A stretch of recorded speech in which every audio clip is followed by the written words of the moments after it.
Hola, ¿qué tal? Bienvenidos una semana más al programa Avanza. Cada semana dedicamos esta horita de tiempo de televisión a conocer las empresas, los proyectos, la creatividad, la innovación en la provincia de Cádiz.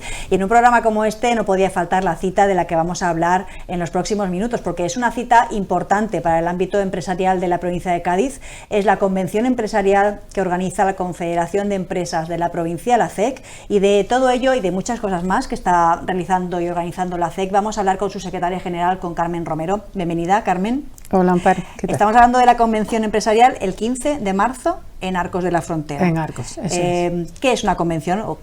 A grandes rasgos, ¿qué es la convención? ¿De qué se va a hablar? Ahora iremos desgranando más en detalle, pero bueno, para que los espectadores se puedan situar en qué va a consistir esta convención. Pues la convención empresarial es una iniciativa que llevamos haciendo desde el año 2014. Sí. Esta va a ser la cuarta. Y la hacemos pues habitualmente cada 2 años porque alternamos con otro evento que es la Noche de la Empresa, y tiene un tono pues de reivindicación, de reflexión y de pues intentar traer información desde fuera, pero también reflexionar desde dentro, desde la provincia de Cádiz, y así está estructurado el programa.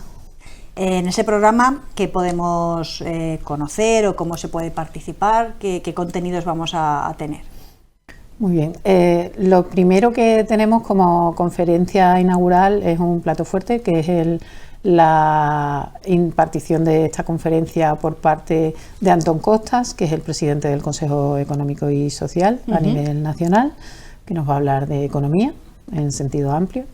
A continuación tendremos una mesa redonda en la que van a participar 3 personas desde ámbitos diferentes. Queremos tratar pues las relaciones laborales y lo que esto implica para el tejido empresarial, y eso lo hará Rosa Santos, que es la directora de exactamente, lo quiero decir bien, bueno, es del Departamento Laboral, pero también de Inclusión de la COE.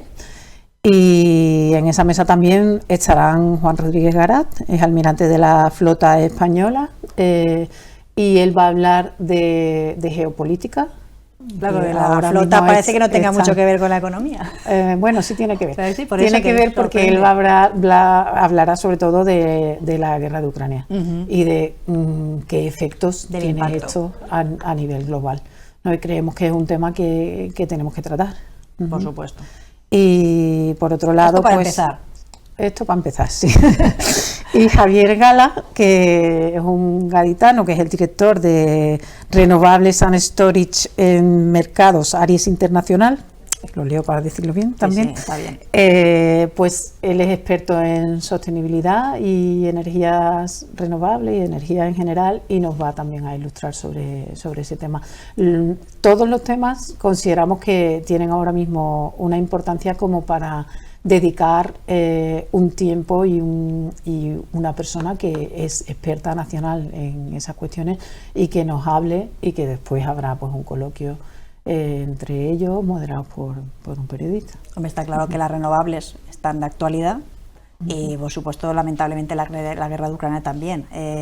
Más cosas ¿esas son las mesas redondas que va a haber, los talleres, o va a haber más? Esa es la primera parte. La primera parte intentamos, pues lo que he dicho, traer expertos en estas cuestiones relevantes para que nos cuenten cómo estamos a nivel global.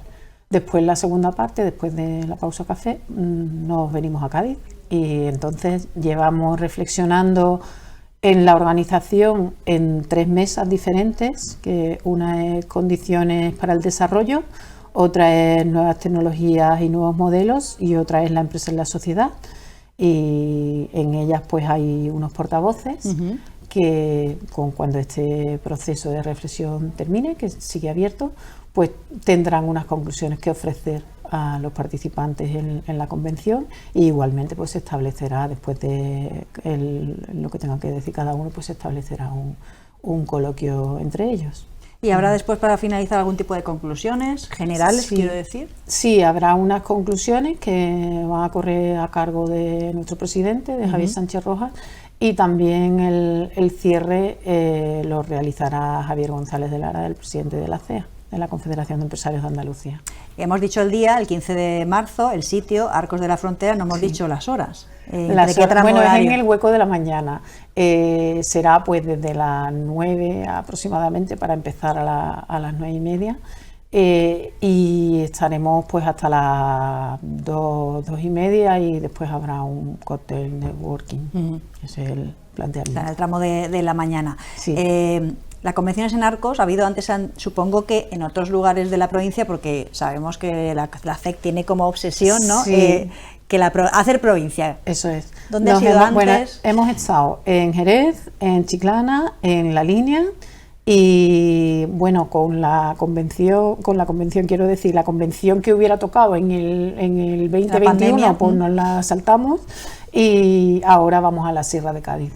Y sí, se intenta que estemos en todos los territorios porque, bueno, está en nuestro ADN, ¿no? Seguir moviéndonos por la provincia y seguir dándole importancia a cada uno de los territorios y a sus necesidades y reivindicaciones. Hasta que llegue esa fecha, hasta que llegue el 15 de marzo, un empresario o una persona que quiera participar, ¿cómo puede hacerlo? Sí, se puede inscribir, supongo, sí, claro, a partir de la página web de la CEC, por supuesto. La asistencia es libre, simplemente hay que inscribirse, la entrada vale 20 euros. Y se saca en la página web nuestra, que es empresariosdecadiz.es. Vale. Cualquier persona puede ahí inscribirse libremente con ese coste. Y en estas semanas previas, ¿hay algún tipo de debate o participación que se pueda también hacer para cualquier persona que le interese participar en alguno de los debates que comentabas antes? Sí, claro, vamos, lo estamos haciendo. Habitualmente pues se hace entre las empresas asociadas, claro. Pero bueno, si alguien quiere participar, por supuesto, estamos abiertos. Estábamos hablando que una de las patas de esos debates era la empresa y sociedad, ¿no? Sí. ¿Cómo encajar esto? Porque parece que muchas veces la impresión es que las empresas van por un lado y la sociedad a lo mejor a veces va por otra, pero esto es imposible, esto tiene que ir a una, ¿no? ¿Cómo se puede fomentar que vayamos todos a una? Bueno, por eso tenemos que reflexionar sobre ese tema, ¿no? Porque es cierto que las dos pertenecen a lo mismo, quiero decir, las personas trabajan en las empresas y las empresas a su vez pues o producen, claro, o crean riqueza a la sociedad, claro. Sí, crean riqueza, efectivamente.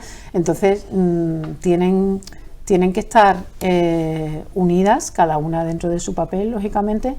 A veces quizás la comunicación sea mejorable y sobre todo eso tenemos que reflexionar. Claro, porque muchas veces parece que bueno, pues hay una cierta ola de denigrar las empresas o de decir que las empresas pues son negativas, pero evidentemente sin empresas no habría casi sociedad, porque es lo que junto a la administración es lo que hace que la sociedad funcione.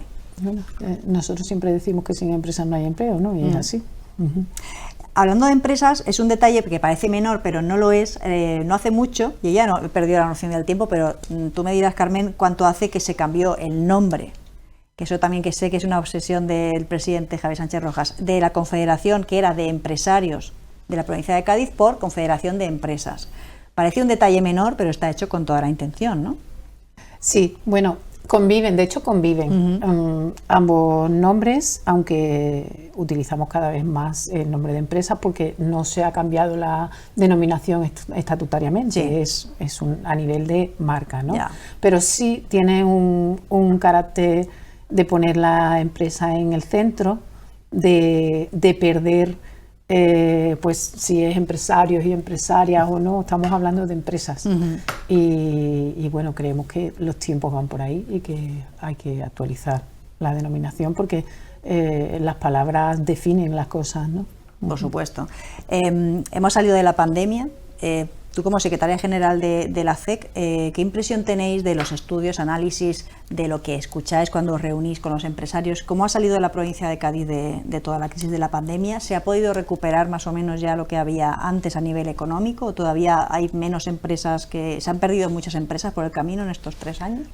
En general se ha recuperado mucho. Hay todavía algún sector que está siendo pues particularmente afectado Pero claro, el problema ha sido que antes de salir de eso nos hemos metido en otro problema de carácter general, ¿no? Que ha tenido incidencia pues en temas como la electricidad, los costes de la energía, el hecho de que algunas materias primas pues se ha convertido en algo difícil de obtener y por tanto pues también los precios han aumentado. Entonces todo esto hace sobre todo que el escenario sea muy incierto. Y es difícil saber a quién afecta, por ejemplo, a las empresas electrointensivas le ha afectado más. Ahora la luz, la electricidad está a otros precios, pero ha habido momentos en los que los precios han sido altísimos, sí. Y eso han sido pues una de las principales reivindicaciones de las empresas. En el ámbito del turismo, que es uno de los buques insignia de la economía en la provincia de Cádiz, también el año pasado, creo recordar que fue prácticamente histórico los niveles de recuperación del turismo, pero histórico también respecto a antes de la pandemia, o bueno, todavía no hemos llegado a esos niveles, más o menos.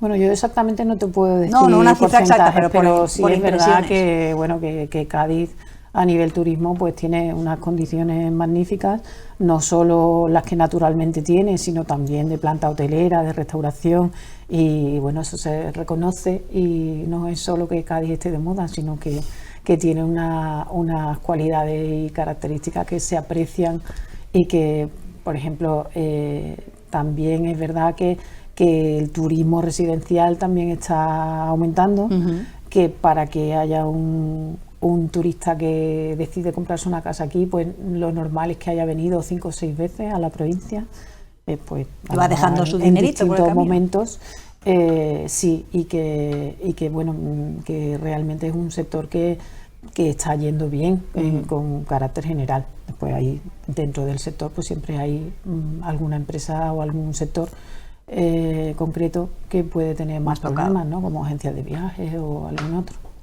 Hablemos de reivindicaciones de la CEC, de la Confederación de Empresas, en el ámbito especialmente de las comunicaciones, ¿no? Siempre la intención de mejorar la comunicación por carretera, el aeropuerto de Jerez, el tren también, ¿no? Ese tren en Algeciras y en la zona del Campo de Gibraltar especialmente.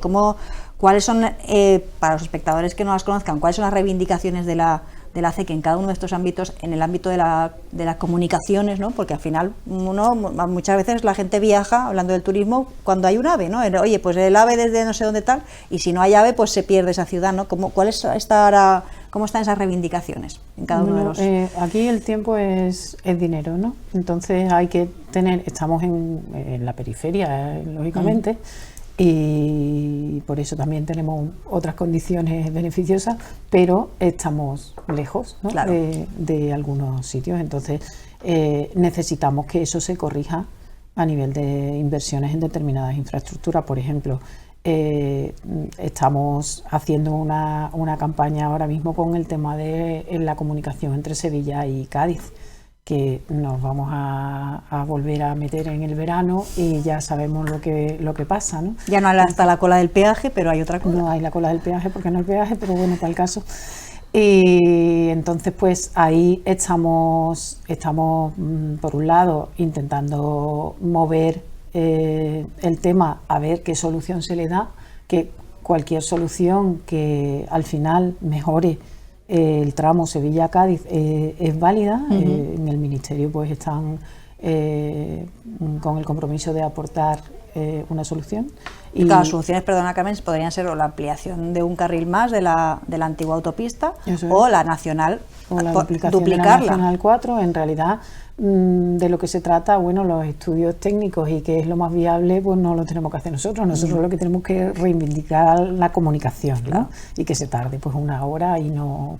o 1 hora y 20, lo que se tenga que tardar, y no como pasa a veces que además la autopista pues es una ratonera, ¿no? Una vez que te metes es que no te puedes salir hasta que no llega el siguiente enganche, ¿no? ¿Y hay algún tipo de compromiso por parte del Ministerio en ese sentido? ¿O siguen estudiando? Sí, pero bueno, tienen que proporcionar algún tipo de solución. Vale, pero bueno, para este verano evidentemente no llegamos, porque las carreteras... Hombre, las infraestructuras tardan mucho. tardan años. En ejecutarse, pero bueno, algún día se tienen que empezar, ¿no? Claro, porque si no, claro. no se van en a el ámbito acabar del nunca. ferrocarril, El tema del campo de Gibraltar, ¿en qué punto está esa conexión con todo el corredor? Bueno, nosotros seguimos reivindicando que es necesaria la celeridad en esta obra, porque realmente son ya muchos años y es verdad que hay nuevas inversiones, pero bueno, es necesario que la mercancía, sobre todo la mercancía, también los viajeros, pero que la mercancía pueda salir por una vía que no tarde 5 horas y media en llegar a Madrid. Tener el puerto de Algeciras ahí. Bueno, 5 horas y media en el caso de los viajeros, en las mercancías pues tardarán más, imagino, y claro, el puerto necesita esa salida. Todavía no hay ahí tampoco ninguna fecha de poder, por lo menos empezar alguna obra, no hay ningún compromiso. Eso va por tramos y hay mejoras en los diferentes tramos, sí. pero bueno, realmente necesitaría un impulso mayor. Y luego en la parte de Jerez, Bahía de Cádiz, del tema del AVE, que bueno, está ahí a mitad de terminar desde hace muchos años y sigue. ¿Ahí tenéis alguna noticia? Bueno, ahí el problema es más que haya frecuencias suficientes con los trenes, porque es que no lo hay. Es que se ha denunciado, ¿no? Que se ha reducido incluso. Llenos, sí, los trenes vienen llenos, no sé, hay que sacarse un billete con semanas. Y bueno, pues es necesario que eso no es muy difícil de resolver, no requiere grandes inversiones, es poner más trenes, ya está. Simplemente, y sobre todo eso, que no podemos tener una zona donde la gente quiere venir pero no puede venir. Y en el ámbito del aeropuerto de Jerez, ¿hay alguna reivindicación de ampliar las pistas o de hacer alguna inversión que realmente sea necesaria a corto plazo? ¿O está funcionando bueno, bien? El aeropuerto ahora mismo de lo que se trata es de aumentar los vuelos con distintas... se acaba de firmar con TUI, sí, para mantener los vuelos con distintas ciudades alemanas y se trata evidentemente de que haya un tráfico suficiente, porque en el momento que hay tráfico suficiente se pueden plantear nuevas inversiones. Sí. Está todo eso en negociación en un año además que... Bueno, hay elecciones. Hay elecciones municipales, sí, que eso también repercutirá en la Diputación Provincial, y después a final de año habrá elecciones generales. Sí. ¿Hasta qué nos libramos de las autonómicas? Pero en otros muchos sitios también. Sí hay. ¿Hasta qué punto eso, se me entienda la expresión, interrumpe? Porque claro, ahora hay que esperar y los interlocutores pues van a cambiar, o la campaña electoral también es un paréntesis, ¿no? ¿Hasta qué punto eso condiciona la marcha de la patronal de la CEC en este año, o las actividades o las reuniones? ¿Mucho, poco? Bueno, no, quizás las hace diferentes en el sentido de que puede haber más reuniones con los partidos políticos que nos quieren explicar pues cuáles son sus programas, cuáles son sus distintas iniciativas para pues, o los municipios o con carácter general, y bueno, y nosotros también tenemos que aprovechar para reivindicar pues determinadas cosas. Claro. Son momentos pues de hacer un poco de balance y de decir pues esto y esto se necesita por parte del empresariado gaditano. ¿Suelen los políticos pediros, oye, ¿qué os gustaría que incluyéramos en el programa electoral? Evidentemente con su propia ideología y su forma de pensar, o te dan ya el programa electoral hecho de, mira, este es mi programa, ¿lo coges o lo dejas? No, normalmente pues hay conversaciones antes y se elabora un documento donde, bueno, de toda Andalucía, sí, donde pues se reivindican determinadas cosas según las provincias o cosas que se necesitan para todo el territorio, y claro, una cosa influye en la otra.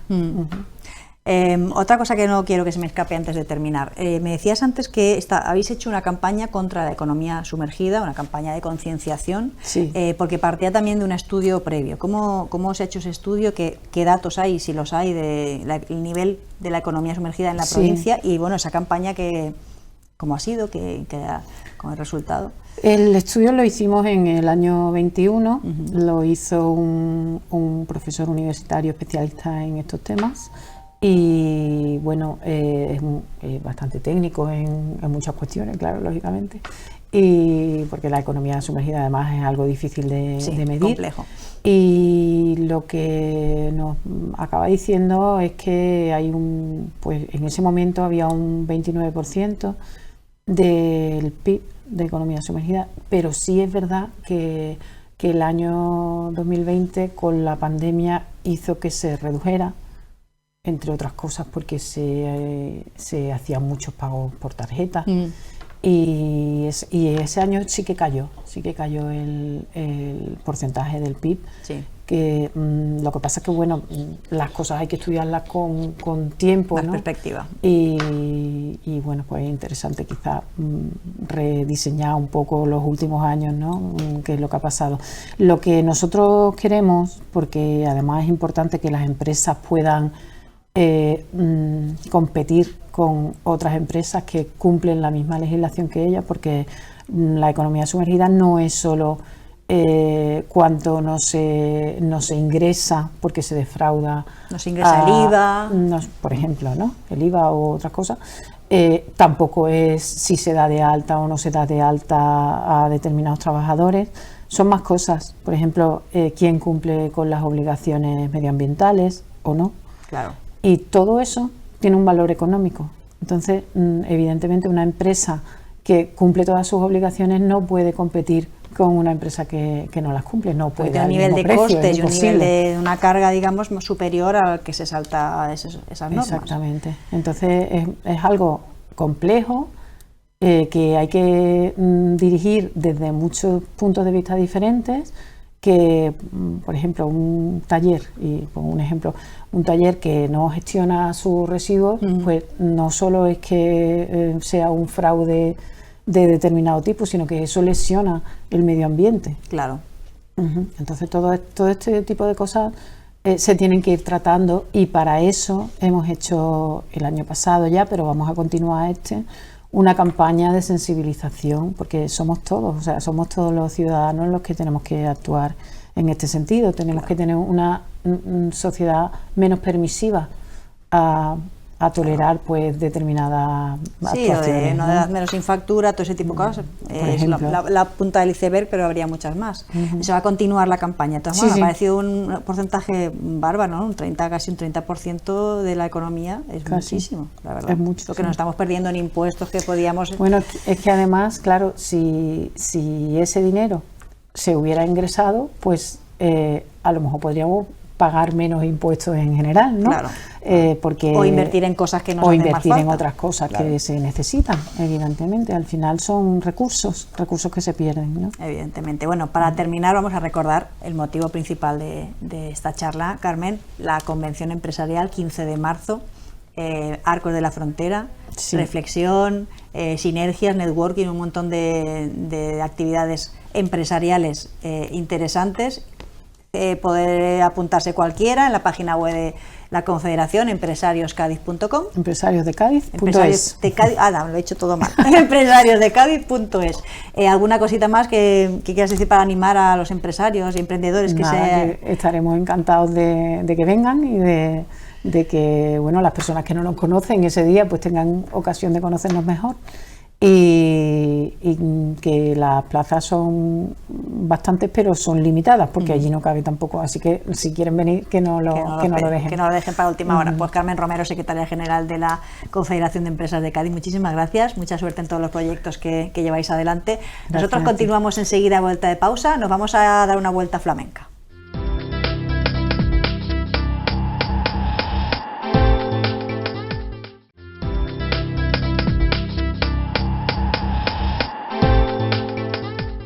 Bien, pues continuamos en la segunda parte de Avanza, y en esta segunda parte queremos hablar de flamenco, porque acaba de empezar el Festival de Jerez y evidentemente es importante, es un sector que deja mucho dinero en la economía, no solamente de Jerez, sino de toda la provincia, especialmente en estas fechas durante la celebración del Festival de Jerez. Y de una de las empresas que tiene mucho que decir en el ámbito del flamenco, vamos a hablar con su creadora, con Lola Vallespí, el Soniquete de Lola. Hola Lola, bienvenida. Muchas gracias. El Soniquete de Lola, ¿qué es y cómo empezó?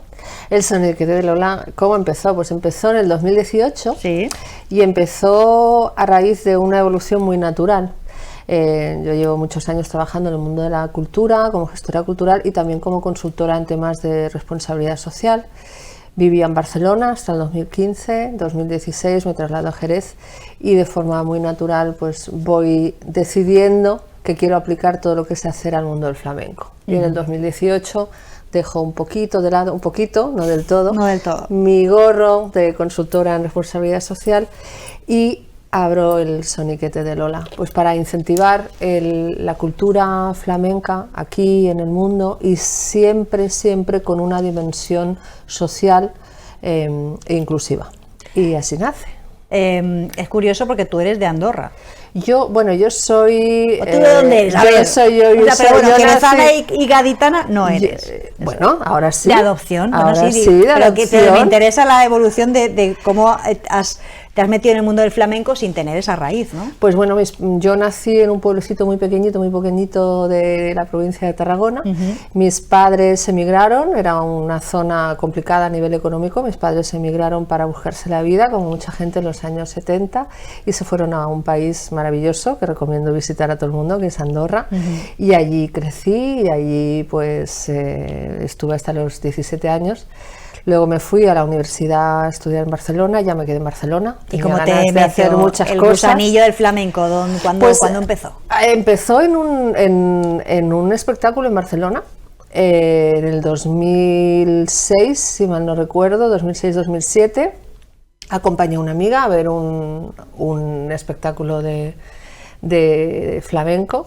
Era algo totalmente desconocido para mí, algo muy ajeno, que además yo miraba con prejuicio. Y lo señalo porque todavía hay mucha gente que mira al flamenco con prejuicio en algunos territorios, y es una pena. Se levantó el telón y cuando acabó yo ya estaba enamorada del flamenco. Al día siguiente cogí las páginas amarillas porque en ese momento no existía internet, ¿no? Yo en ese momento bailaba ballet clásico y bailaba otras disciplinas, y me pasé absolutamente al flamenco, a bailar y intentar aprender. Y en ese intento de aprender, pues obviamente me vine a la fuente, ¿no? Y me vine a Jerez, ya aparte de para aprender a mejorar el baile y sobre todo aprender a escuchar. Porque sin saber de cante o sin escuchar cante no bailas, ¿no? La historia del flamenco también te y la historia del flamenco, pero sobre todo vine buscando el cante. Y empecé a estar en Jerez cada vez más. Bueno, y aquí vivo desde hace 7 años. Decidí mudarme y venir aquí. Y de ahí surgió abrir el Soniquete de Lola, eso finales de 18 más o menos. Todo el mundo me dijo que estaba loca. Y tú dijiste sí. Y yo, cuando la gente me dice que estoy loca y que las cosas no van a funcionar y que yo no lo veo, siempre tiro para adelante. Y aquí creo que es algo que yo siempre mentorizo muchos jóvenes a nivel de emprendimiento social, y yo siempre digo lo mismo: cree siempre en lo que crees que tienes que hacer, siempre y cuando sea tu pasión y te guste, y obviamente tengas herramientas para llevarlo a cabo, pero sobre todo cuando la gente te diga que estás loca o loco, que no lo ve, tira adelante, porque eso es que vas bien. Claro. Porque igual que tú dices que tenías un prejuicio contra el flamenco, ¿has notado aquí también algún prejuicio contra que una persona de origen catalán, andorrano, ponga en marcha una empresa que tiene que ver con el flamenco? Obviamente, de hecho, bueno, el año Qué pasado, pena, ¿no? Que el ese año pasado, intercambio de bueno, el prejuicios. 21, acabamos el último ciclo en el 22. Emprendí otro proyecto que me dijeron: no lo veo, estás loca, que era hacer un primer festival de flamenco en Andorra, con varios ciclos a lo largo del año, porque la verdad es que nos lo tomamos como un año de evaluación, de ver qué funcionaba más, qué funcionaba menos. Al menos yo me lo tomé así. Y tuve como dos públicos: el que me enviaba mensajes incluso personales de muchas gracias por hacer esto y por traer flamenco a Andorra por fin, porque es un país donde no había, y ha habido algo de programación, pero hacía muchos años. Y luego salí incluso hasta los periódicos, pues porque me acusaban de querer españolizar a Andorra. No pasa nada, yo siempre digo que mientras se hable bien o mal del flamenco, lo que sí se consiguió es que se habló. Y bueno, ahora mismo estamos trabajando en la segunda edición y tengo gente que ya me está preguntando ¿cuándo? ¿Qué vamos a hacer? ¿Vas a venir? ¿Verano? Quieren más, eso, y me quedo con eso. Hay gente pato, que diría que es bueno.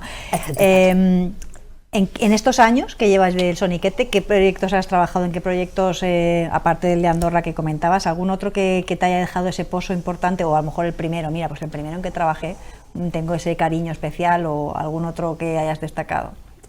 Sería complicado escoger. Eso es como cuando tienes muchos niños y te dicen escoge. Por eso te pongo la percha del primero. ¿A qué hijo o hija quieres más? No soy madre, no tengo hijos, pero sí que tengo muchos proyectos pero que son ejemplos, como... ¿qué ejemplos podemos hablar de lo Es que que has hecho? creo que todos los proyectos te hacen disfrutar, ¿no? Pero, a ver, me quedo, por ejemplo, con cosas cosas muy sencillas, como por ejemplo el primer dossier que hice para un artista que me dijo, yo en ese momento todavía no estaba en ese mundo, y me dijo, ostras, Lola, yo creo que esto se te da bien, ayúdame porque no sé muy bien, y hacer un documento sencillo que yo hice en media tarde. De presentación. Y le fue muy bien, ¿no? Y también me quedo pues con todo lo que estoy haciendo desde que acabó la pandemia, ¿no?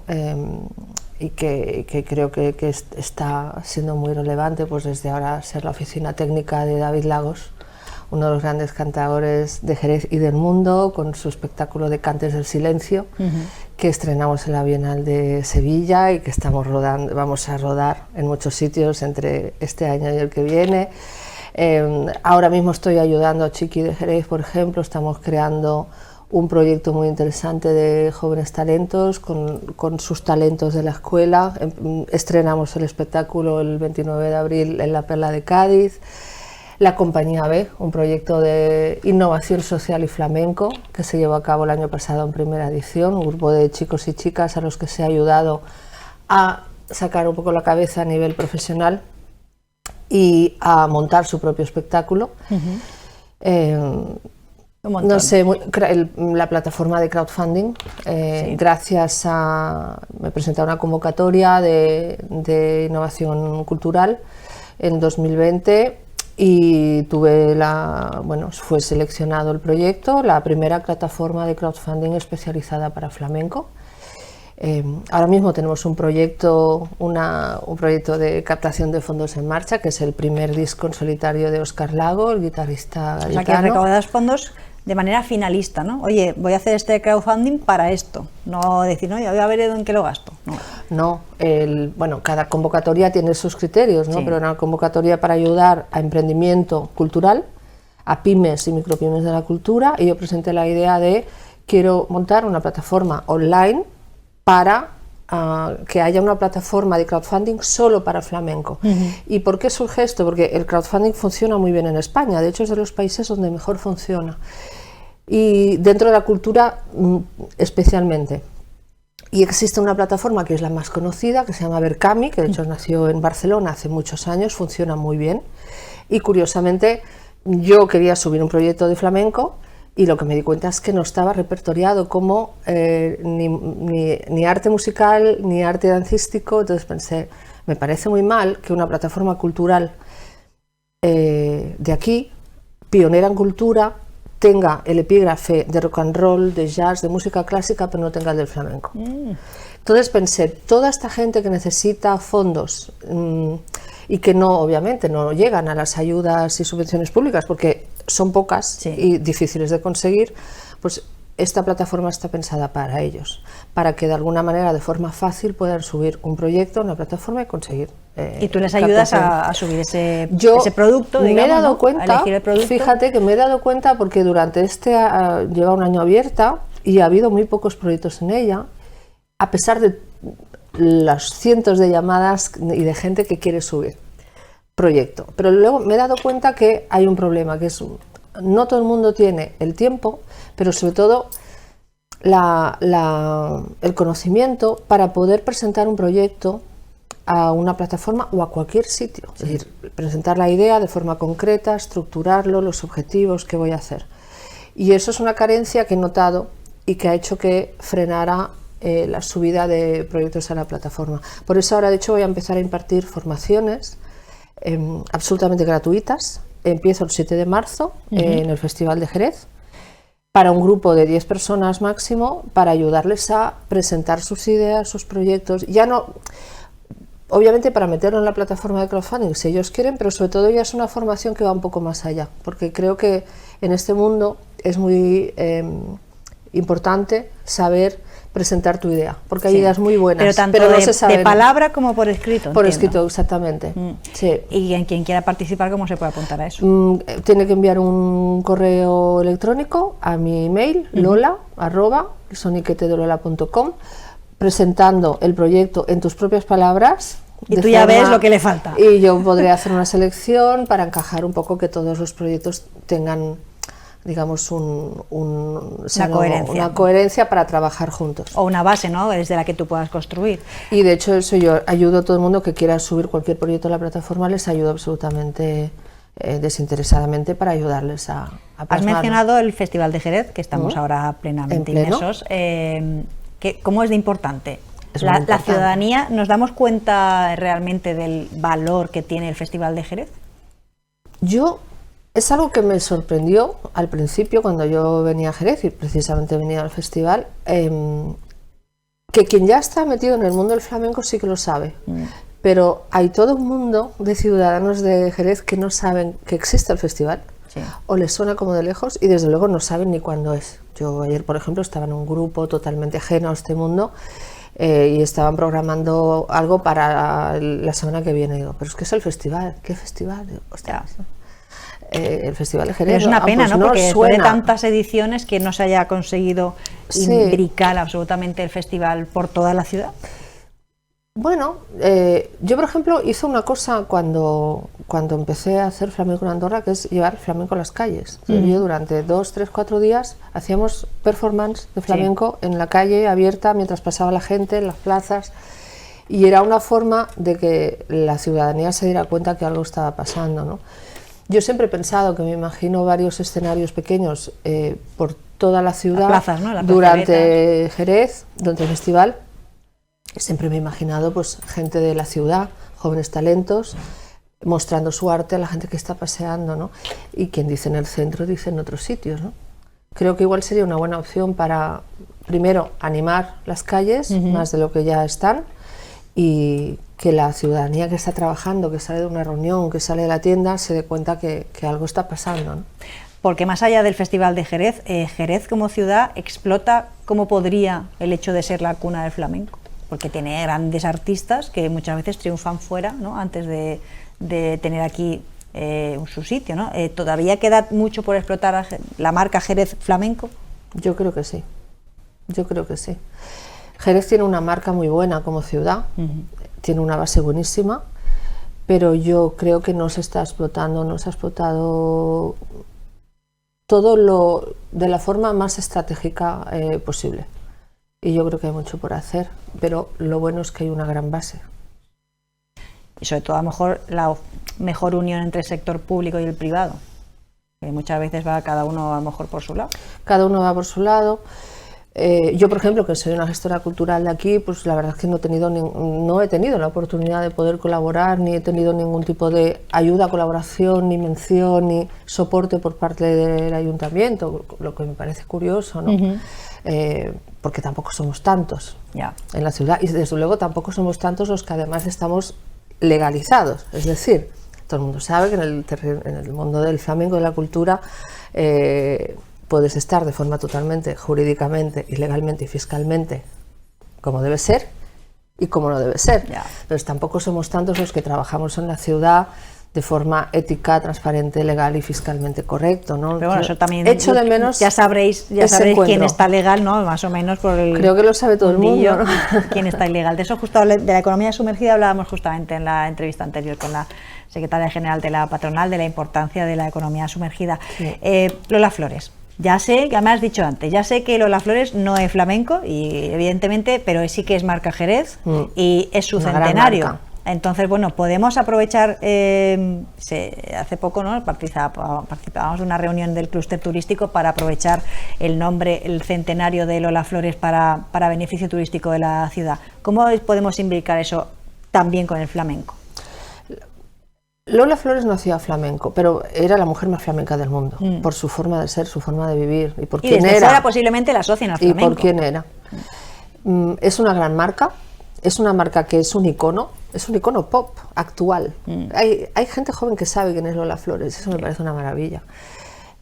Y yo creo que lo que pasó el otro día, que estabas apuntando, ¿no?, en la reunión que tuvimos organizada por el clúster, éramos más de 50 y pico personas. Sí. De empresa privada y organización vinculada al turismo. Estuvimos 2 o 3 horas trabajando en común y salieron, no sé, 50 ideas válidas ideas válidas. Sí. Una parte del trabajo está hecho, ahora falta el resto, ¿no? Tener lo que nos falta siempre a los autónomos y las autónomas, que es un apoyo. Un respaldo. Un respaldo, ya no financiero, sino un respaldo en recursos, para que todo esto se lleve a cabo. Y ¿no? una unión también, porque a lo mejor tú te has pensado hacer una cosa y yo puedo pensar hacer otra. Oye, a lo mejor si las hacemos juntas, primero tenemos que enterarnos mutuamente de que lo que estamos haciendo, ¿no? Que es lo que se hizo en esa reunión, y luego para decir, bueno, pues a lo mejor lo tuyo con lo mío suma más, ¿no? O sea, es más complementario y encima es más grande, ¿no? Ese tipo de unión que importante es. Mucho. La unión, la colaboración. Yo siempre digo que la unión de talentos ha sido lo que ha llevado el eje de mi forma de trabajar a lo largo de toda mi carrera profesional, desde el flamenco como desde otras perspectivas. Agregar a los proyectos a personas y organizaciones que complementan donde tú cojeas más o menos, y siempre ha sido algo beneficioso y es una forma de trabajar muy habitual. Sí. Yo he trabajado y sigo trabajando en proyectos a nivel europeo y es la forma de trabajar. Y de crecer también. Las administraciones como facilitadores, ayudando a tejer, no como ejecutores, como facilitadores. Y cuando tienes ese ecosistema montado y empiezas a acostumbrarte a trabajar así, es que hay una diferencia muy grande de cómo florecen las cosas. Proyectos para lo que te queda de año, al margen de los que hemos hablado, ¿no? Del crowdfunding, de la oficina técnica de varios artistas, de esa formación, que no sé si la vas a repetir después, porque 10 personas son poquitas. ¿Qué cosas tienes en la cabeza para...? La idea es repetirla. Bueno, estoy trabajando en la próxima edición del Festival de Andorra, dando un salto. ¿Qué será? Pasando de finales de este año o primavera del que viene. Hemos decidido hacer un pequeño parón, una buena reflexión. Pero a finales de este año ahí hace mucho frío, tú. Bueno, no pasa nada, uno se abriga, aquí también hace frío, ¿eh? Bueno, aquí hay una humedad. No me compares. Yo prefiero lo de una bufanda, un gorro. Claro, tú qué sabes. Pero los que no hemos estado creciditos allí, eso nos costaría un poquito. Pues estamos barajando un poco entre finales de este año, precisamente porque la mayoría de actividades van a ser interiores, dentro de teatro, y noviembre, diciembre es una buena época para el consumo de artes escénicas allí, o ya primavera año que viene. Estamos en eso, la plataforma de crowdfunding, que lo que sí espero es este año dedicarme a hacer muchas más formaciones para incentivar que muchos emprendedores y emprendedoras pues puedan activar sus proyectos. Estoy ayudando en un proyecto que me encanta, que trasciende el flamenco, que es ayudar a darle forma estratégica y contenido y un poco de reflexión a La Aceitera, que es un espacio cultural creativo, que es el de Rocío Molina. ¿Dónde está? En Bollullos de la Mitación, cerquita de Sevilla, y estoy ayudando en poner un poco la estructura y temas de captación de fondos y varias cosas más que se están abriendo y bueno, que ya iremos contando. Poquito a poco. Poquito a poco. Pero bueno, tú no te vas a aburrir por lo que parece. No, eso no lo he aprendido, no sé hacerlo. La verdad es que cuando empecé con el Soniquete de Lola pensé, bueno, será más tranquilo, tú irás monitorizando tu trabajo, y al final pues como soy muy inquieta, me gusta hacer muchas cosas y me cuesta mucho decir que no a la gente. ¿Te planteas clonar, por así decirlo, el Festival de Andorra en algún otro sitio? Ya estamos en ello. Tú ves, ya sabía yo que te iba a pillar por ahí. Y te digo que será con un entorno muy italiano. Muy italiano. Sí, estamos en ello. Llévame. Ya estamos hablando ya con organizaciones de una ciudad muy concreta, y pero no sería el mismo, es muy embrionario. O sea, no, pero al final es un poco el mismo concepto, es decir, llevar el flamenco no solo desde el punto de vista de los recitales, espectáculos, sino sobre todo arropándolo mucho de actividades divulgativas, formativas, talleres infantiles. Es mi forma de trabajar, tanto en Andorra como el festival que organicé el año pasado en Castro del Río. La parte divulgativa y la parte de cosas en las calles para abrir el flamenco a todo el mundo y a los diferentes públicos forma parte del sello del tipo de festival que suelo hacer yo. En Castro del Río, por ejemplo, hicimos un taller infantil de manualidades, de hecho con un equipo de aquí de Jerez, que es Ima Parra, una gran experta en participación infantil. Hicimos un taller de manualidades donde el flamenco era el eje. Y la verdad es que teníamos un grupo, 30 niños y niñas, con algunos padres, y teníamos que estar 1 hora y estuvimos 3, y nos lo pasamos en grande. Porque queda mucho por divulgar, por la imagen real del flamenco. Hay una imagen distorsionada, quizá de, no sé, más folclórico en el sentido peyorativo de la palabra sobre el flamenco. No peyorativo, no, pero sí que hay muchas personas que obviamente, si no estás en ese ambiente o no te has aproximado a la cultura flamenca, pues no tienes ese contacto, igual es un desconocimiento absoluto. Sí. Y en este taller de manualidades, por ejemplo, hablamos de los lunares, hablamos de algunos artistas, aprendimos a hacer cuatro compases por bulerías, acabamos yéndonos todos de la clase por bulerías, con niños y niñas que no tenían ningún tipo de contacto. En Andorra, pues por ejemplo, hicimos una cata de vinos. Creo que es la primera vez que el vino de Jerez llega a esa altitud, a 2.200 metros. Estaba bueno, montaña. igual de bueno. Estaba muy bueno. Con Pepe Castaño. Hombre, por favor. Y vinculamos flamenco con los vinos de Jerez en un entorno absolutamente diferente, en alta montaña, rodeados de un paisaje que parecía más un paisaje de Heidi que otra cosa. Y la gente que vino no tenía ningún tipo de conocimiento de flamenco, venía por los vinos, fíjate. Y de allí surgió que incluso un grupo vino este verano de vacaciones a Jerez. Gracias a eso. El gusanillo de venir. Para mí las actividades divulgativas son muy importantes porque se hace un grupo más pequeño, pero yo creo que se impacta mucho más. Qué interesante, Lola Vallespí. Pues nada, que tengas mucho éxito en todo lo que tienes por delante. Muchas gracias. Ya nos has contado que es un montón. Y nada, pues hasta una próxima ocasión, que vengas a contarnos más cositas. Volveré. ¿Vale? Muchísimas gracias. Gracias. Pues aquí lo dejamos por esta semana. La semana que viene más Avanza. Aquí hasta entonces, que lo pasen bien. Adiós.